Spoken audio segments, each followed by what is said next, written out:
Hello guys everyone, कैसे हो आप लोग। डियर लर्नर में आपका बहुत बहुत स्वागत करता हूं।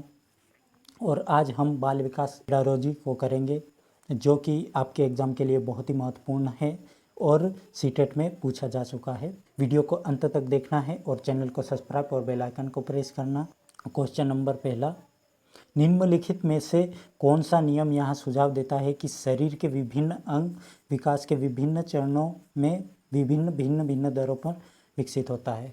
ऑप्शन नंबर 1 है विकास एक आयामी होता है। ऑप्शन नंबर 2 है विकास एक दिशीय होता है। विकास एक असतत प्रक्रिया है। ऑप्शन नंबर 4 है विकास की दिशा अधोगामी होती है। अधोगामी ये गलत है, एक असतत प्रक्रिया नहीं, यह विकास एक सतत प्रक्रिया है, एक दिशीय नहीं होती है, कार्मिक होती है। और इसका राइट आंसर होगा विकास एक आयामी होता है। ओके, अगले क्वेश्चन पर चलते हैं। अगला क्वेश्चन क्या कह रहा है, निम्नलिखित में से कौन सा सही है, इसमें से सही बताना है। बच्चों का विकास एक सामाजिकरण सांस्कृतिक परिप्रेक्ष्य होता है। बचपन वहाँ अवधि है जिसमें 10 भिन्न अवस्थाओं में बांटा जाता है। बच्चों की सोच सामाजिक अंतःक्रिया से प्रभावित नहीं होती है। बच्चों का विकास केवल आनुवंशिकता पर निर्भर करता है, तो ये तो वैसे भी गलत है। और बच्चों की सामाजिक अंतःक्रिया पर प्रभावित नहीं करता है, 10 अवस्थाओं में नहीं बांटा जाता है, तो इसका राइट आंसर होगा बच्चों का एक सामाजिकरण सांस्कृतिक परिप्रेक्ष्य पर होता है। ओके, अगले क्वेश्चन पर चलते हैं। आनुवांशिक विन्यास के पूर्व निर्धारित रूप में प्रकट होने की प्रक्रिया क्या कहलाती है?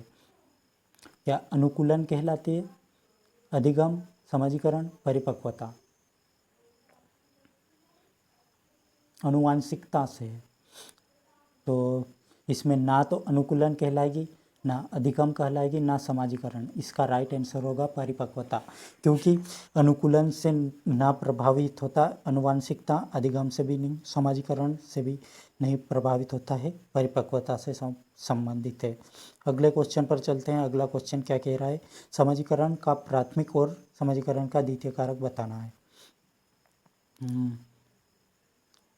परिवार, विद्यालय, मीडिया, परिवार, विद्यालय, मीडिया, क्या आंसर होगा? और मीडिया पड़ोस, तो प्रथम बताना है, प्रथम परिवार, तो इसका राइट आंसर ये होगा, क्योंकि ये मीडिया और विद्यालय दोनों द्वितीय में आ जाते हैं, तो वैसे ही गलत हो गया है, प्रथम विद्यालय आ जाएगा। ओके, अगले क्वेश्चन पर चलते हैं। अगला क्वेश्चन, लॉरेंस कोहलबर्ग के अनुसार 7-8 वर्ष के बच्चों में नैतिक निर्णय लेने का आधार क्या है? समाजीकरण व्यवस्था बनाए रखना, समाजीकरण अनुबंधन बनाए रखना, दंड और आज्ञापालन, और सार्वभौमिक नैतिक विकास। तो क्या आंसर होगा इसका लॉरेंस कोहलबर्ग के अनुसार? एक मिनट, लॉरेंस कोहलबर्ग के अनुसार सार्वभौमिक नैतिक विकास गलत है। 7-8 साल का बच्चा सार्वभौमिक नहीं होता है, किशोर अवस्था में सार्वभौमिक होता है। समाजीकरण बनाए रखना, ये भी ज़्यादा एज वालों 7 से 8 से ज़्यादा एज वालों का होता है। समाजीकरण व्यवस्था बनाए रखना ये भी नहीं होगा, तो इसका राइट आंसर क्या होगा? दंड और आज्ञापालन इसका राइट आंसर होगा। ओके, अगले क्वेश्चन पर चलते हैं। अगला क्वेश्चन क्या कह रहा है, क्वेश्चन नंबर 6, जीन पियाजे के सिद्धांत में क्रमबद्धता किस संदर्भ में हुआ है? क्रमबद्धता का प्रयोग किस संदर्भ में हुआ है? तो ऑप्शन नंबर 1 है वस्तुओं को किसी एक आयामी जैसे लंबाई पर आधारित क्रमबद्ध देना, दूसरों के परिप्रेक्ष्य की क्षमता लेना, चिंतन का वर्णन रूप जैसे कहानी कथन होता है, जैसे स्थानों जैसे विद्यालय, स्थानिक एवं मानचित्र की क्षमता। तो क्या राइट आंसर होगा इसका? स्थान जैसे अपने विद्यालय की स्थानिक क्षमता, मानचित्र की क्षमता, गलत हो जाएगा। चिंतन वर्णन, गलत। दूसरों की परिचय क्षमता लेना। वस्तुओं को किसी आयामी जैसे लंबाई पर आधारित क्रम देना, इसका राइट आंसर होगा। अगले प्रश्न पर चलते हैं, क्वेश्चन नंबर 7। 5 वर्षीय नसीमा को यह लगता है कि चिकनी मिट्टी के गोले को यदि दबाकर एक सांप के रूप में परिवर्तन करे तो चिकनी मिट्टी बढ़ जाती है। इसमें जीन पियाजे के अनुसार क्या तर्क है बताना है। क्या जीववाद, केंद्रीयवाद, परिकल्पनावाद, निगमनात्मकवाद और संक्रामक परिणाम, क्या आंसर होगा। जीववाद, क्योंकि किसी वस्तु को जीव समझना जीववाद कहलाता है।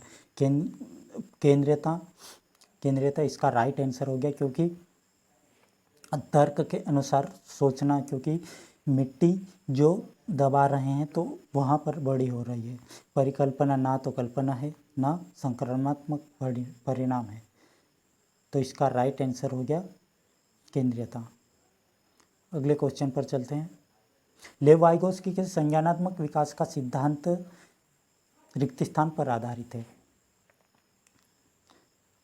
समाजीकरण, एक मिनट, समाजीकरण, व्यवहारवाद, मनोविश्लेषणात्मक, सार्वभौमिकता, इसका राइट आंसर क्या होगा।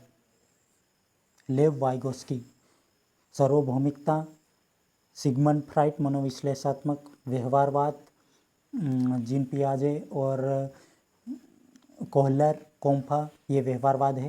तो लेव वाइगोत्स्की ने सामाजिक संरचना का सिद्धांत दिया है, इसलिए सामाजिक संरचना इसका राइट आंसर होगा। ओके, अगले क्वेश्चन पर चलते हैं। लेव वाइगोत्स्की ने बच्चों के स्वयं को संवाद करने की किस शब्द का प्रयोग किया है।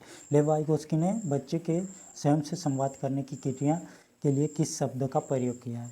क्या निजीवाद, उच्च स्वर वार्ता, पाड़ और स्वकेंद्रित। उच्च पाड़ वार्ता, पाड़ उसे कहते हैं जो किसी काम को शुरू कर देते हैं और बीच में अड़चन आ जाती है तो किसी से सहारा ले लेते हैं, उसे पाड़ कहते हैं। ओके, तो ये तो आंसर नहीं होगा। उच्च स्वर वार्ता ये कोई सा सिद्धांत नहीं है। स्वकेंद्रितवाद ये भी नहीं है। लेव वाइगोत्स्की ने क्या कहा है। लेव वाइगोत्स्की ने कहा निजी संवाद। ओके, अगले क्वेश्चन पर चलते हैं। एक प्रगतिशील कक्षा में निम्नलिखित में से कौन सी विशेषता है। तो इसका प्रगतिशील, ड्रिल और अभ्यास पर जोर देना, योग्यता आधारित स्थायी अलगाव और सहयोगिता पूर्ण आधारित और पुरस्कार और दंड। इसका राइट आंसर हमें कमेंट बॉक्स में कमेंट कीजिए। और आज के लिए बस इतना ही, मिलते हैं अगले वीडियो में, तब तक के लिए नमस्कार, जय हिंद, जय भारत।